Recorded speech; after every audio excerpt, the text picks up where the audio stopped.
আল্লাহ রাব্বুল আলামিন আকাশকে 7 স্তর বিশিষ্ট করে সৃষ্টি করেছেন। এত সুবিশাল আকাশ আল্লাহ তাআলা সৃষ্টি করেছেন।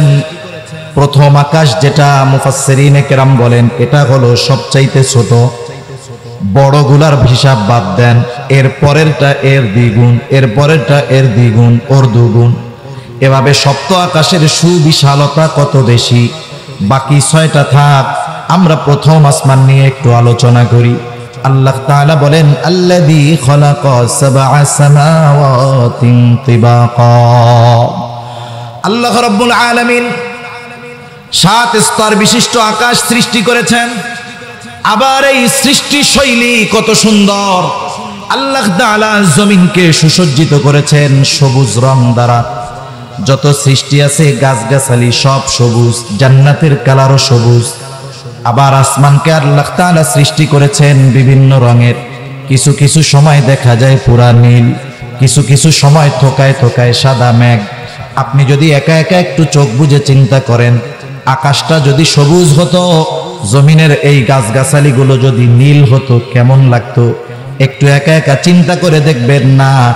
আকাশ যদি সবুজ হতো কোনো সময় সুন্দর লাগতো না, জমিন যদি নীল হতো এটাও সুন্দর লাগতো না।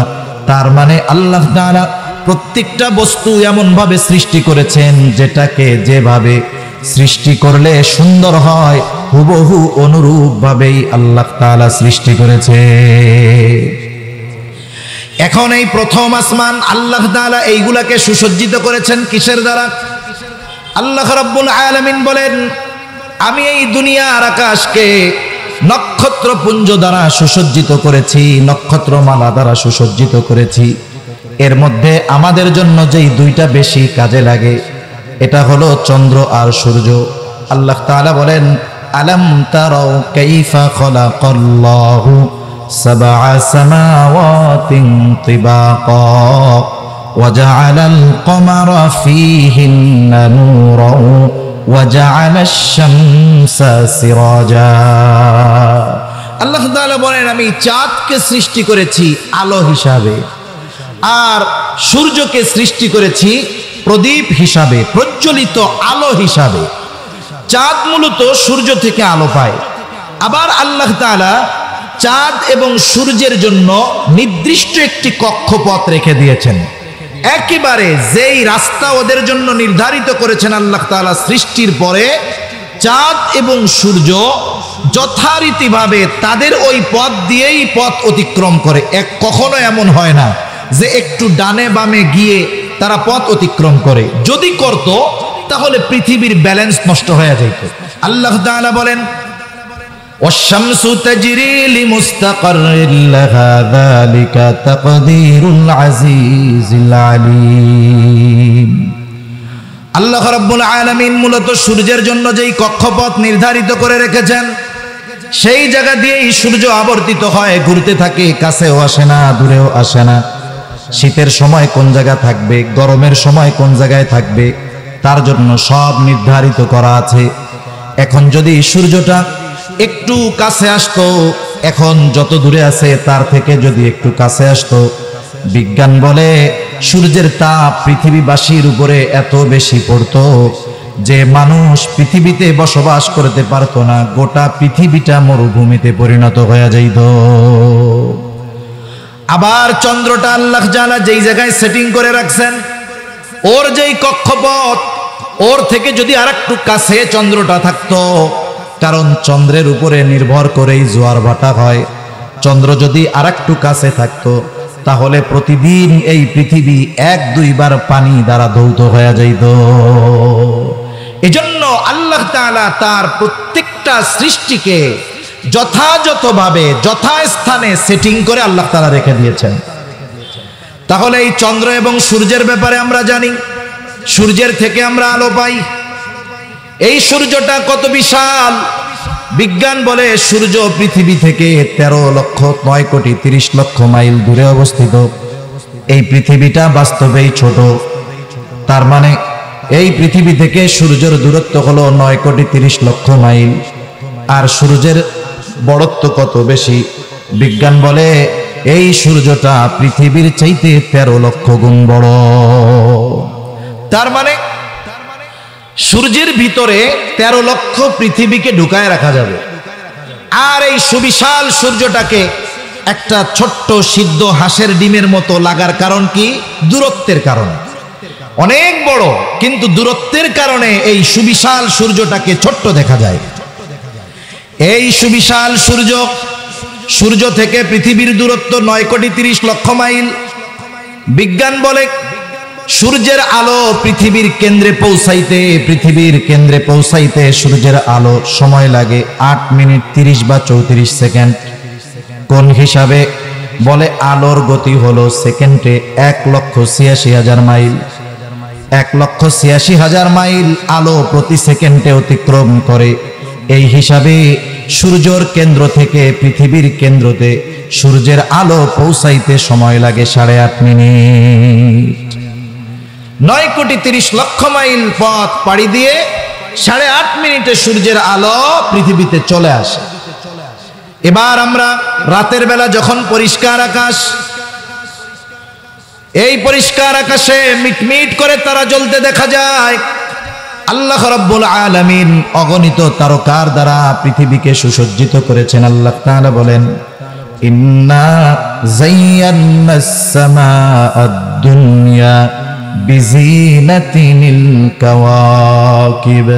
আল্লাহ রাব্বুল আলামিন বলেন, আমি নক্ষত্রপুঞ্জ দ্বারা এই পৃথিবীর আকাশকে সুসজ্জিত করেছি। এগুলো পৃথিবীর সৌন্দর্য। আকাশে যখন তারা ওঠে, তারা দেখা যায় ঝিকমিক করে, অগণিত তারকা, আসলে দেখতে অনেক সুন্দর লাগে। পৃথিবীর কত কবি যুগের পর যুগ শুধু আকাশের দিকে তাকিয়ে তাকিয়ে কত কবিতা লিখছে। আবার আল্লাহ তাআলার সৃষ্টি কত সুন্দর। আমরা অনেক সময় অনেক কৃত্রিম সৌন্দর্য দেখতে যাই, অনেক পার্কে, অনেক রিসোর্টে, অনেক সুন্দর সুন্দর জায়গায় মানুষ কৃত্রিমভাবে সৌন্দর্য মণ্ডিত জিনিসগুলো প্রস্তুত করে মানুষ দেখতে যায়। ওই দৃশ্যগুলো একবার দুইবার দেখার পরে আর দেখতে মন চায় না। কিন্তু আল্লাহ তাআলা যেই সৃষ্টিগুলো করেছেন এর সৌন্দর্য এমন যে মানুষ যদি বারবার ওই সৃষ্টিগুলোর দিকে তাকায় তাহলে মানুষ কখনো ক্লান্ত হয় না, মানুষ কখনো অসহ্য হয় না, বা এমনটা হয় না যে এটা তো বারবার দেখছি আবার দেখবো কেমনে, এমনটা কখনো মানুষের মনে হয় না। এজন্য আল্লাহ রাব্বুল আলামিন কোরআনুল কারীমের মধ্যেও বলেন, আল্লাযী খালাকা সাবআ সামাওয়াতিন তিবাকা মা তারা ফি খালকির রাহমানি মিন তাফাউত ফারজি'ল বাসারা হাল তারা মিন ফুতুর থুম্মা আরজি'ল বাসারা কাররাতাইন ইয়ানকালিব ইলাইকাল বাসারু খাসিআন ওয়া হুয়া হাসীর। এই আসমানের দিকে তাকিয়ে আসমানের সৌন্দর্য দেখে কারো একটু ভালো লাগে নাই, অথবা কারো দৃষ্টি ক্লান্ত হয়ে গেছে, এমন কেউ আছেন নাকি? এমন সুনিপুণ ভাবে আল্লাহ তাআলা সৃষ্টি করেছেন। আল্লাহ তাআলা এই জন্য বলেন, মা তারা ফি খালকির রহমানি মিন তাফাউত। এই যে দয়াময়ের সৃষ্টির ভিতরে আপনি কোনো ত্রুটি বিচ্যুতি তো পাবেনই না, বরং কি হবে? ফারজি'ল বাসার হাল তারা মিন ফুতুর। আপনি তাকান, তাকাইতে থাকেন, দেখতে থাকেন কোন ত্রুটি বিচ্যুতি দেখা যায় কিনা। আল্লাহ তাআলা বলেন, বারবার তাকানোর পরে কি হবে? আবার আপনার দৃষ্টি আপনার দিকে ফিরে আসবে। তবুও এই আসমান জমিন সৃষ্টির মধ্যে ন্যূনতম কোনো ত্রুটি কেউ দেখাতে পারবে না। এজন্য মানুষ যখন আল্লাহ তাআলার সৃষ্টি দেখে তার চোখ কখনো ক্লান্ত হয় না, সে কখনো অতৃপ্ত হয় না। আপনাদের পাশে পাহাড়, যখন এই পাহাড়ের সৌন্দর্য এমনি সময় দেখতেছেন একরকম, আবার যখন আল্লাহ তাআলা বৃষ্টি দেন, বৃষ্টিতে এই সবুজের উপরে পড়া ময়লাগুলো একেবারে ধুয়ে পরিচ্ছন্ন হয়ে যায়। একটা নিরিবিলি পরিবেশে আপনি পাহাড়ের মধ্যে যদি বসে থাকেন, দীর্ঘ সময় ব্যাপী বসে থাকেন, সবুজের দিকে যদি আপনি তাকিয়ে থাকি, আল্লাহর কসম আমার আপনার হৃদয় কখনো ক্লান্ত হবে না, আমার আপনার চোখ কখনো ক্লান্ত হবে না। ঠিক কিনা বলেন?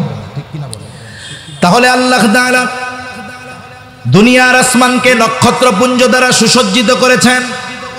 আকাশের ভিতরে কত তারকা, কত নক্ষত্রপুঞ্জ, এর হিসাব কেউ দিতে পারে না। এই পৃথিবীতে যত গবেষণা হয় সবচাইতে বেশি ব্যয় হয় আকাশ নিয়ে গবেষণার পেছনে। মাঝে মধ্যে আপনারা দেখেন এই পৃথিবীর অন্যতম একজন ধনী ইলন মাস্ক মহাকাশ নিয়ে কত গবেষণা করে। সে চাচ্ছে মানুষকে এই পৃথিবী থেকে নিয়ে মঙ্গল গ্রহে ভ্রমণ করায়া আনবে। এই জন্য বিভিন্ন রকমের বাহন তৈরি করার প্রচেষ্টা করতেছে। মহাকাশ নিয়ে সবচাইতে বেশি গবেষণা করে যেই সংস্থা, তাদের নাম হলো নাসা। যুগের পর যুগ তারা মহাকাশ নিয়ে গবেষণা করতেছে। প্রথমত তারা অনেক সময় আমাদেরকে অনেক আজীব আজীব খবর দেয়, নতুন নতুন গ্রহ আবিষ্কারের খবর দেয়। আকাশের মধ্যে অগণিত তারকা ছোট ছোট দেখা যায় কেন? বলে অতিরিক্ত দূরত্বের কারণে। 9,30,00,000 মাইল দূরত্বের কারণে সূর্য ছোট দেখা যায়, তার চাইতে অগণিত গুণ বেশি দূরে তারকারাজি, এটাকেও ছোট দেখা যায়। যদি জিজ্ঞাসা করা হয় আকাশে এই রকম গ্রহ কত আছে, তাহলে মহাকাশ যারা গবেষণা করে তারা বলবে যে এর হিসাব আমরা দিতে পারবো না। মিলিয়ন ট্রিলিয়ন বিলিয়ন ট্রিলিয়ন সব পার হয়ে যাবে, হিসাব দেওয়ার মতো সুযোগ নাই। এই সুবিশাল এবং এই অগণিত তারকা সব প্রথম আসমানের নিচে। এখন এর বিশালতা কত বড়, এর বিশালতা কত বড়, বিজ্ঞান বলে এই পৃথিবী থেকে কাটা ওই তারকাটার বিশালতা কত বড়। বলে একটা তারকা যেটা সবচাইতে ছোট, ওই তারকার ভিতরে যদি কোটি কোটি সূর্যকে ঢুকিয়ে দেওয়া হয়, তবুও ওই তারকার সব জায়গায় এক সূর্য পূর্ণ করতে পারবে না। কোটি কোটি সূর্য যদি তার মধ্যে ঢুকিয়ে দেওয়া হয়, তার মানে এক একটা তারকা কোটি কোটি সূর্যের চাইতেও বড়। এক একটা তারকা কোটি কোটি সূর্যের চাইতেও বড়। এই তারকাগুলো প্রথম আসমানের নিচে। দূরত্ব কত? পৃথিবীতে সূর্যের আলো চলে আসে 8.5 মিনিটে। কয় মিনিটে একটু বলেন না? কয় মিনিট? 8.5 মিনিটে। কিন্তু ওই তারকাগুলারও আলো আছে। তারকাগুলারও কি আছে? আলো আছে। এখন এই তারকার আলো পৃথিবীর দিকে সৃষ্টি থেকে নিয়ে ছুটে আসতেছে। বিজ্ঞান বলে সূর্যের আলো পৃথিবীতে 8.5 মিনিটে পৌঁছিয়ে যায়, কিন্তু ওই তারকার আলো সৃষ্টি থেকে নিয়ে সেকেন্ডে 1,86,000 মাইল গতিতে পৃথিবীর দিকে ছুটতেছে। কোটি কোটি বছর পার হয়ে গেছে, এখন পর্যন্ত একটা তারকার আলো পৃথিবীতে পৌঁছায় নাই। সুবহানাল্লাহ বলেন না? কোটি কোটি বছর পার হয়ে গেছে, একটা তারকার আলো এখন পর্যন্ত পৃথিবীতে পৌঁছায় নাই। সেকেন্ডে অতিক্রম করতেছে 1,86,000 মাইল। এই গতিতে ছুটছে। 2-1 মিনিট নয়, 2-1 বছর নয়, 2-1 শত বছর নয়, 2-1 লক্ষ বছর নয়। প্রথম আসমানের নিচের তারকার আলো পৃথিবীর দিকে ছুটে আসছে কোটি কোটি বছর ধরে। প্রতি সেকেন্ডে 1,86,000 মাইল পথ অতিক্রম করতেছে, কিন্তু এখন পর্যন্ত একটা তারকার আলো পৃথিবীতে পৌঁছায় নাই। সুবহানাল্লাহ। এখন একটু ভলিউমটা বাড়াইতে হবে একটু, আর নাহলে বক্স একটু ঘুরাই দিতে হবে, কানে আওয়াজ আসতেছে না। হালকা একটু ঘুরাই দেন। তাহলে এই পৃথিবীর প্রথম আসমানের নিচে কত জায়গা আছে, এটা সাধারণ মানুষের জন্য হিসাব করা অসম্ভব, ঠিক কিনা বলেন?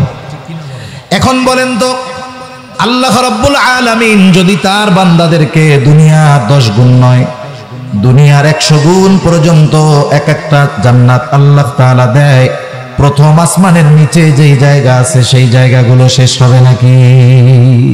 এই জায়গাগুলো পর্যন্ত শেষ হবে না। এজন্য আল্লাহ সুবহানাহু ওয়া তাআলা তার সৃষ্টি শৈলী এত সুন্দরভাবে করেছেন, এত সুনিপুণভাবে করেছেন যে প্রত্যেকটা সৃষ্টি আল্লাহ তাআলা মানুষের কল্যাণের জন্য করেছেন। আল্লাহ তাআলা কোরআনুল কারীমের মধ্যে বলেন, হুয়াল্লাযী খালাকালাকুম মা ফিল আরদি জামিআ। আল্লাহ তাআলা বলেন, হুয়াল্লাযী খালাকালাকুম, তিনি তোমাদের জন্য সৃষ্টি করেছেন সবকিছু তোমাদের উপকারের জন্য। খালাকালাকুম, তোমাদের জন্য, অর্থাৎ তোমাদের উপকারের জন্য। এই জন্য পৃথিবীর যত সৃষ্টি দেখি, আমার আপনার বুঝে আসুক আর না আসুক, সকল সৃষ্টি আল্লাহ তাআলা মানুষের কল্যাণের জন্য করেছেন। এই চন্দ্র মানুষের কল্যাণের জন্য, সূর্য মানুষের কল্যাণের জন্য। একেবারে যত কিছু দেখি আর না দেখি, সব কিছু আল্লাহ তাআলা মানুষের কল্যাণের জন্যই সৃষ্টি করেছে। এই জন্য আল্লাহ রাব্বুল আলামিনের সৃষ্টি নিয়ে যারা গবেষণা করে, আল্লাহ তাআলার সৃষ্টি নিয়ে যারা ফিকির করে, চিন্তা করে, এদেরকে মূলত আল্লাহ তাআলা জ্ঞানী বলে অভিহিত করেছেন। এজন্য আমাদের উচিত আল্লাহ তাআলার সৃষ্টি নিয়ে চিন্তা ভাবনা করা, আমাকে আল্লাহ তাআলা কিভাবে সৃষ্টি করেছেন এটা নিয়ে চিন্তা ভাবনা করা, আমার অস্তিত্ব কি ছিল, কোথার থেকে কিভাবে আল্লাহ তাআলা আমাকে সৃষ্টি করলেন চিন্তা ভাবনা করা। আমি যদি আমার সৃষ্টির ব্যাপারে চিন্তা ভাবনা করি, এই চিন্তা যদি আমার ভিতরে বিস্তার লাভ করে, তাহলে আমার আপনার দ্বারা কখনো আল্লাহ তাআলার নাফরমানি হবে না। এজন্য যত সৃষ্টি আছে সব আমাদের উপকারের জন্য, কিন্তু বাস্তবতা হলো আধুনিক বিশ্বের যত সৃষ্টি এগুলো আল্লাহ সুবহানাহু ওয়া তাআলা তার অনেক কথা মানুষের জন্য বোঝাকে আধুনিক সৃষ্টিগুলো আল্লাহ তাআলা সহজ করে দিয়েছেন। যেমন এই সময়ের এক গুরুত্বপূর্ণ সৃষ্টি মানুষের যোগাযোগ ব্যবস্থাকে যেটা একেবারে কাছে নিয়ে আসছে, মোবাইল ফোন, ইন্টারনেট। এগুলো মানুষের কল্যাণ আছে এর মধ্যে, তবে অনেক ভালো জিনিসের ব্যবহার এটা কল্যাণ বয়ে আনে, আবার ভালো জিনিসের খারাপ ব্যবহার মানুষের জন্য ক্ষতির কারণ হয়ে দাঁড়ায়। যেমন অনেক সময় আমরা একটা শব্দ শুনি যেটাকে বলা হয় গ্রেনেড। গ্রেনেড নাম শুনছেন না? নাম এটার নাম শোনার দরকার, এমনি না দেখলেও কমপক্ষে 5ই মের সেই কালো রাত্রিতে একেবারে নিরহ, মজলুম, নিরস্ত্র উলামা, তলাবা, সাধারণ জনতার উপরে গত ফ্যাসিস্ট এবং জালেমের দোসর যারা ছিল তারা ছত্রভঙ্গ করতে এবং তাদেরকে হটাতে, তাদেরকে মারতে যেই ধরনের অস্ত্রগুলো ব্যবহার করেছে এর মধ্যে একটা ছিল সাউন্ড গ্রেনেড। এটার আওয়াজ এতটা বিকট যে সাধারণ মানুষের কাছে যদি সাউন্ড গ্রেনেড পড়ে মুহূর্তের ভিতরে সে তার শ্রবণ শক্তিকে হারিয়ে ফেলতে পারে। আর এটার ভিতরে যদি বারুদ ভরে দেওয়া হয় তাহলে এটা মরণাস্ত্রে পরিণত হয়ে যায়। মুহূর্তের ভিতরে একটা গ্রেনেড নিক্ষেপ করলে একটা জায়গা বড় ধরনের পুকুরে পরিণত হয়ে যেতে পারে। এই গ্রেনেড প্রস্তুত করা হয়েছিল মানুষকে মারার জন্য নয়, এটা প্রস্তুত করা হয়েছিল খনি থেকে যেই খনিজ পদার্থগুলো আছে এই খনিজ পদার্থগুলোকে সহজে জানি উত্তোলন করা যায়, গর্ত করা যায়, এই উদ্দেশ্য নিয়ে। যখন একটু মাটি খুঁড়ে ওইখানে একটা গ্রেনেড নিক্ষেপ করে দেওয়া হতো, অটোমেটিক ওইখানে ওই গ্রেনেডের কারণে বড় ধরনের গর্তে পরিণত হতো, কষ্ট করে মানুষের খোঁড়া লাগতো না। কিন্তু একটা সময় গ্রেনেডের ব্যবহার ওই জায়গা থেকে চলে এসেছে কোথায়? মানুষ এটাকে যুদ্ধের ময়দানে অথবা অন্যর উপরে আক্রমণ করার জন্য এই ব্যবহারটা যখন খারাপভাবে করা শুরু করছে, গ্রেনেডের দ্বারা যেই কল্যাণ ছিল, উপকার ছিল, সেটা হারিয়ে গেছে, এটা মানুষের ক্ষতির কারণ হয়ে গেছে। এজন্য পৃথিবীর অনেক সৃষ্টি আছে, বিজ্ঞানের অনেক সৃষ্টি আছে যেগুলো মানুষের কল্যাণের জন্য হয়েছিল, কিন্তু এর ব্যবহার একটা সময় মানুষের ক্ষতির কারণ হয়ে গেছে। ইন্টারনেট, মোবাইল, ফেসবুক, এই ধরনের বর্তমান সময়ের যত প্রযুক্তি আছে এগুলোর মধ্যে কল্যাণ আছে, তবে ব্যবহারের কারণে এগুলোর ক্ষতি অনেক বেশি হয়ে গেছে, ঠিক কিনা বলেন? যখন মদের ব্যাপারে রাসূল আকরাম সাল্লাল্লাহু আলাইহি ওয়াসাল্লামকে সাহাবায়ে কিরাম প্রশ্ন করেছেন, ওয়াসআলুনাকা আনিল খামরি ওয়াল মাইসির, নবীজি প্রথমে জবাব দিয়েছেন আল্লাহ তাআলা যেটা শিখিয়েছেন, কুল ফীহিমা ইসমুন কাবীর ওয়া মানাফিউ লিন-নাস, এর মধ্যে পাপাচারিতাই বেশি, মন্দই বেশি, তবে কিছু উপকার তো আছে। বর্তমান দুনিয়ার প্রযুক্তির ব্যবহারের কারণে উপকার আছে কিছু, তবে ক্ষতির সংখ্যাটাই বেশি। এই যে দেখেন, কিয়ামতের দিনের অনেক কিছু আমাদের সামনে এর দ্বারা সহজে বুঝতে আমাদের সহজ হয়ে যায়। অনেক সময় কিয়ামতের দিন আল্লাহ তাআলা আমাদের সকলের কথা, আমল সব কিছু ফাইল আকারে আমাদের সামনে আল্লাহ তাআলা পেশ করাবেন। আমরা সকলে দুনিয়ায় আমাদের যেই কর্ম ছিল সেই কর্মের ব্যাপারে আমরা সব জানতে পারবো কিয়ামতের দিন। কেমনে জানতে পারবো? আল্লাহ কিভাবে জানাবেন? বিজ্ঞানের এই উৎকর্ষতা আমাদেরকে জানিয়ে দিয়েছে। কিয়ামতে যখন জান্নাতি জান্নাতে চলে যাবে, জাহান্নামী জাহান্নামে যাবে, তাফসীরে ইবনে কাসীরের মধ্যে এসেছে জান্নাতি জাহান্নামীকে দেখবে, জাহান্নামী জান্নাতীকে দেখবে, উভয়ের মাঝে কথা হবে, অথচ তাদের অবস্থান জান্নাতীদের জান্নাতে, জাহান্নামীদের জাহান্নামে। কেমনে হবে? বলে, আপনার যদি কোনো আত্মীয় আমেরিকাতে থাকে, আপনি যদি তাকে দেখতে চান, আপনি কয়েক ঘন্টা লাগবে না, কয়েক সেকেন্ডও লাগবে না, ইন্টারনেটে ঢুকবেন, সেও লাইনে, আপনিও লাইনে, মুহূর্তের ভিতরে আপনি তাকে দেখতেও পারবেন, শুনতেও পারবেন। অথচ কোনো তার নাই, কোনো কানেকশন নাই। 15,000 মাইল দূরে আপনি আপনার আত্মীয়কে, আমি আমার আত্মীয়কে মুহূর্তের ভিতরে দেখতে পারতেছি, তাদের সাথে কথা বলতে পারতেছি। বলেন তো, এই যে প্রযুক্তি মানুষের মাথায় আসলো, এই বুদ্ধি মানুষের মাথায় ঢেলে দিয়েছেন কে? আল্লাহ তাআলা ঢেলে দিয়েছেন। এই যে আমরা কথা বলি, আমাদের কথাগুলো যায় কেমনে?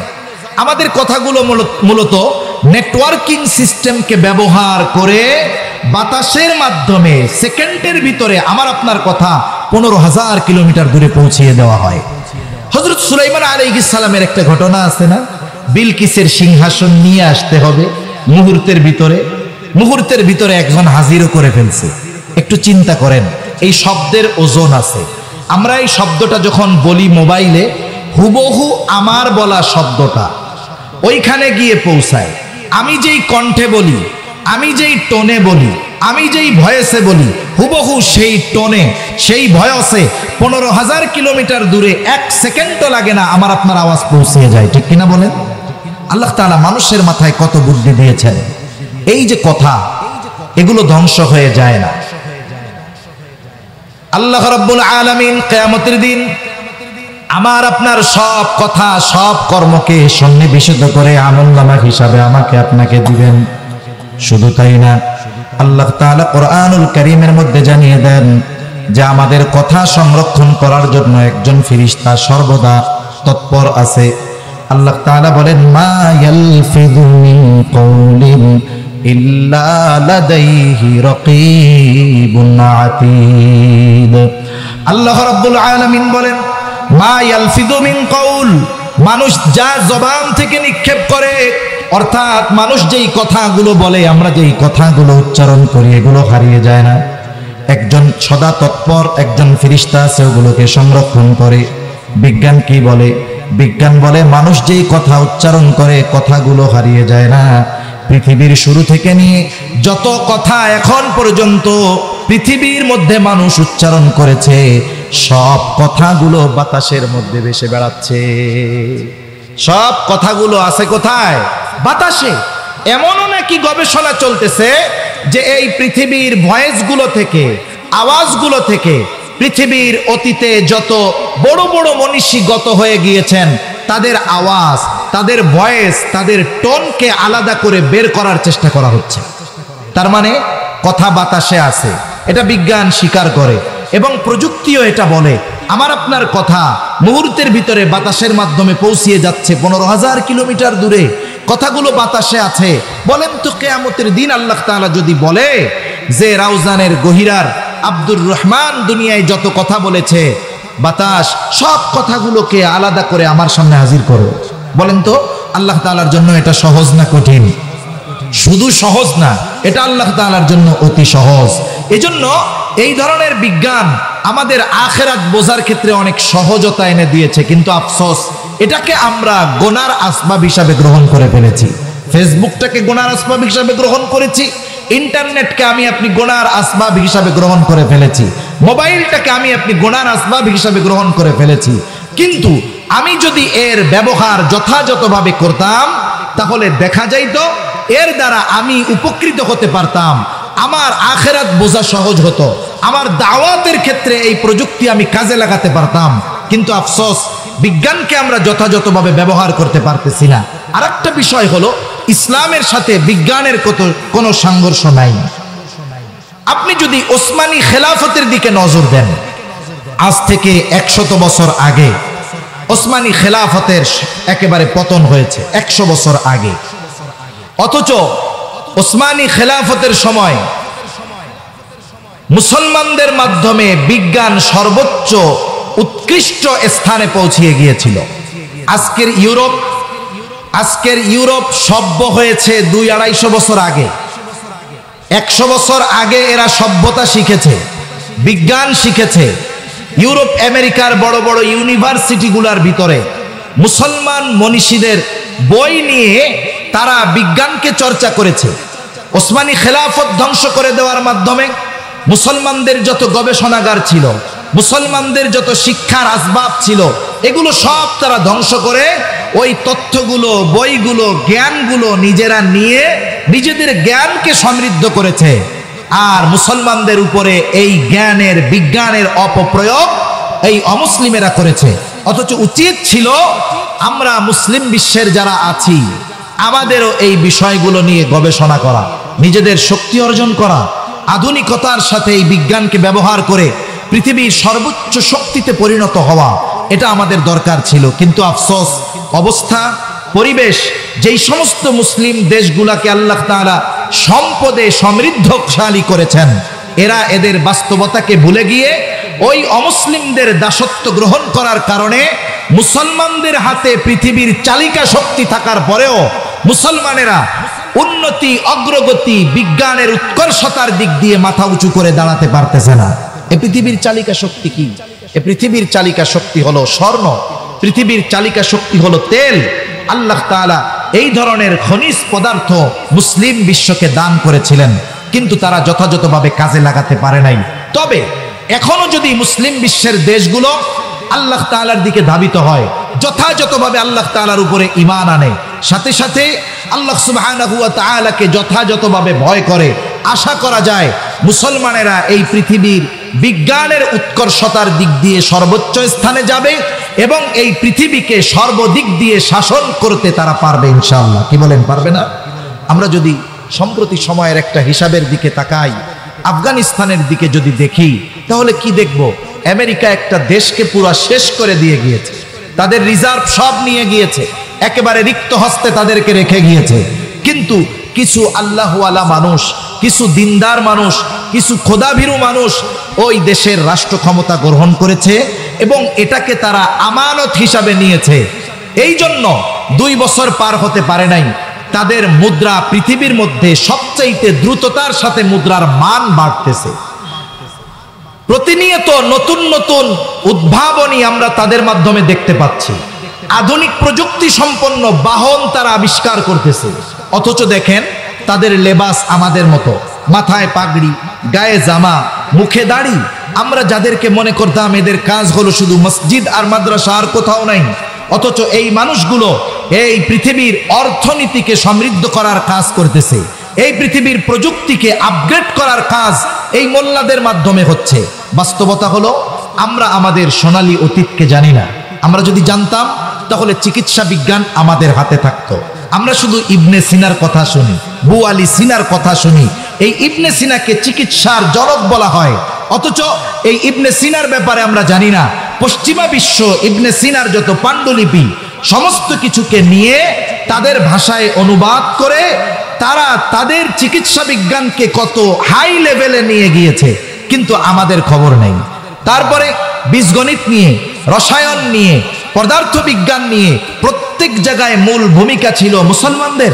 মুসলমানদের পাণ্ডুলিপিগুলো তারা নিয়ে ইংরেজিতে ছাপিয়ে নামটাকে একটু পরিবর্তন করে তারা তাদের কাজে ব্যবহার করতেছে, কিন্তু আমরা মুসলমান, আমরা পারতেছি না। অথচ সেই অ্যাবিলিটি আমাদের দেশের না থাকলেও অনেক মুসলিম বিশ্বের আছে, তাদের সম্পদ আছে, টাকা পয়সা আছে, কিন্তু বিজ্ঞানের উৎকর্ষতার ব্যাপারে তারা কোনো ভূমিকা রাখতে পারতেছে না। এটা আমাদের জন্য বড় দুঃখের বিষয়। এজন্য সম্মানিত উপস্থিতি, বিজ্ঞানের সাথে কোরআনের সাথে কোনো সাংঘর্ষতা নাই। বিজ্ঞান ওইটা সর্বশেষ মানতে বাধ্য হবেই, যেটা কোরআন বলেছে, যেটা ইসলাম বলেছে মানবে, তবে আজ অথবা কাল। তবে কখনো যদি বিজ্ঞান এবং ইসলামের সাথে আমার আপনার সামনে সংঘর্ষ পরিলক্ষিত হয়, আমি আপনি নির্দ্বিধায় কোরআনকে, ইসলামকে, দ্বীনকে বেছে নিব, কোনো সন্দেহ নাই। এজন্য রাসূল আকরাম সাল্লাল্লাহু আলাইহি ওয়াসাল্লাম, দেখেন সুন্নাতের সাথে বিজ্ঞানের সম্পর্ক আছে, এটা গবেষণার পরে বের হয়, কিন্তু নবীজি আগের থেকে ফলাফল দিয়ে দিয়েছেন। রাসূল সাল্লাল্লাহু আলাইহি ওয়াসাল্লাম, যেমন বাথরুমে যাওয়ার কথা বলি, যখন বাথরুমে যাব নবীজি সুন্নাত যেগুলো বলেছেন এর মধ্যে একটা সুন্নাত, মাথা ঢেকে যেতে হবে। মাথা ঢেকে যেতে হবে। মাথা ঢেকে গেলে লাভটা কি? অনেকে টুপি মাথায় দিয়ে বাথরুমে যাওয়াটাকে খারাপ মনে করে, কিন্তু টুপি মাথায় দিয়ে বাথরুমে গেলে লাভ কি হবে? বিজ্ঞান বলতেছে মাথার চুল এবং মাথার চামড়া এটা বড় স্পর্শকাতর। আপনি আমি যদি মাথায় কয়েকদিন শ্যাম্পু না দেই, তেল না দেই, দেখবেন মাথার মধ্যে খুশকি জমেছে, খুশকি থেকে ময়লা হবে, ওটাতে ইনফেকশন হবে, এক সময় মাথায় ঘা হয়ে যেতে পারে, চুলের মধ্যে জট লেগে যেতে পারে। কিন্তু বলেন তো, 2-4 জন লোক দেখান তো দাড়িতে তাদের কোনোদিন জট লাগছে অথবা এই জায়গায় কখনো তাদের খুশকি হয়েছে? দাড়িতে হয়। তার মানে দাড়ি, এই চুল এবং স্ক্রিন, এটা মাথার চুল এবং চামড়ার মতো এত স্পর্শকাতর নয়। চুল ভাইরাস খুব দ্রুত টানে। বাথরুমের মধ্যে মাত্রাতিরিক্ত জীবাণু এবং ভাইরাস থাকার কারণে মাথা যদি ঢেকে যাওয়া হয় তাহলে মাথার চুল এবং চামড়া ওই ভাইরাস থেকে নিরাপদ থাকে। নবীজি 1500 বছর আগে মাথা ঢেকে যেতে বলেছে, এখনকার বিজ্ঞান মাথা ঢাকতে বলতেছে কেন? বলে মাথা যদি না ঢাকা হয় তাহলে মাথার চামড়া আক্রান্ত হতে পারে ব্যাকটেরিয়ার দ্বারা, এর দ্বারা মাথায় ক্ষতি হতে পারে, বড় রোগ হতে পারে। এটা বলতেছে বিজ্ঞান 1500 বছর পরে। নবীজি 1500 বছর আগে বলতেছে মাথা আপনারা ঢাইকা বাথরুমে যাবেন। সুবহানাল্লাহ। এরকম প্রত্যেকটা বিষয়। এই যে টাকনুর নিচে প্যান্ট পরার কথা বলা হয়েছে, নবীজি বলেছেন পায়জামা বা লুঙ্গির যেই অংশ টাকনুর নিচে থাকবে সেটা জান্নাতে প্রবেশ করবে না। কিন্তু আমরা দেখতেছি ব্যতিক্রম। নারীদেরকে ঢাকার কথা বলা হয়েছিল, পুরুষদেরকে খুলে রাখার কথা বলা হয়েছিল। এখন পুরুষেরা উল্টা আমল করতেছে, নারীরা খুলে রাখে, পুরুষেরা ঢেকে রাখে। বিজ্ঞান কি বলে? বিজ্ঞান বলে যে এই টাকনু যদি খুলে রাখে পুরুষ, এখানে আলো বাতাস লাগবে। আলো বাতাস লাগার কারণে কি হবে? তার যে সেক্সুয়াল হরমোন আছে এটা আলো বাতাসের দ্বারা উপকৃত হবে, তার এটার দ্বারা অনেক উপকার হবে, এজন্য সে খুলে রাখবে। এটা বৈজ্ঞানিক কারণ। নবীজির সুন্নাত মানতে হবে, এটা তো আছেই, কিন্তু বিজ্ঞানকে সামনে রেখে নয়। সুন্নাতকে মানতে হবে নবীর আদেশকে সামনে রেখে। কিন্তু সুন্নাত মানলে বৈজ্ঞানিক উপকার আছে। আর মেয়েরা ঢেকে রাখবে কেন? মেয়েরা যদি ঢেকে রাখে, পুরুষের যেই না ঢাকলে ক্ষতি হতো, মেয়েরা ঢাকলে না ঢাকলে সেই ক্ষতি হবে। পুরুষ যদি খুলে রাখে যেই উপকার হতো, নারী যদি ঢেকে রাখে নারীর সেই উপকার হবে। সুবহানাল্লাহ। স্বর্ণ ব্যবহার করতে নবীজি মানা করছেন। স্বর্ণ ব্যবহার করলে কি হয়? পুরুষের অনেক ক্ষতি হয়, শারীরিক ক্ষতি হয়, অনেক ধরনের ক্ষতি হয়। কিন্তু উপরন্তু নারী যদি স্বর্ণ ব্যবহার করে, পুরুষের যেই ক্ষতিগুলো হয়, নারী স্বর্ণ ব্যবহার করলে ওই বিষয়গুলোর ব্যাপারে নারীর উপকার হয়। এজন্য কোরআনুল কারীম সহ নবীজির যত দিক নির্দেশনা আছে একটাও বিজ্ঞানের বাইরে নয়, একটাও হিকমত শূন্য নয়, একটাও অবৈজ্ঞানিক নয়। তবে আমরা বিজ্ঞানকে সামনে রেখে দিন মানব এমনটা নয়। আমরা আল্লাহর হুকুম পালন করব আল্লাহর সন্তুষ্টির জন্য, রাসূলের তরিকায়। এই পদ্ধতি সামনে রেখে আমরা যখন কোনো আমল করব, পারিপার্শ্বিক যেই কল্যাণগুলো আছে এগুলো আল্লাহ তাআলা অটোমেটিকলি আমাদেরকে দান করবেন। ঠিক কিনা বলেন? এজন্য সম্মানিত উপস্থিতি, আমরা আল্লাহ তাআলার সৃষ্টি নিয়ে ভাববো। আল্লাহ তাআলার সৃষ্টি নিয়ে ভাবলেই আল্লাহ তাআলার পরিচয়, স্রষ্টার পরিচয় আমরা লাভ করতে পারবো। আল্লাহ সুবহানাহু ওয়া তাআলা আমাদের কথাগুলো বুঝবার তৌফিক দান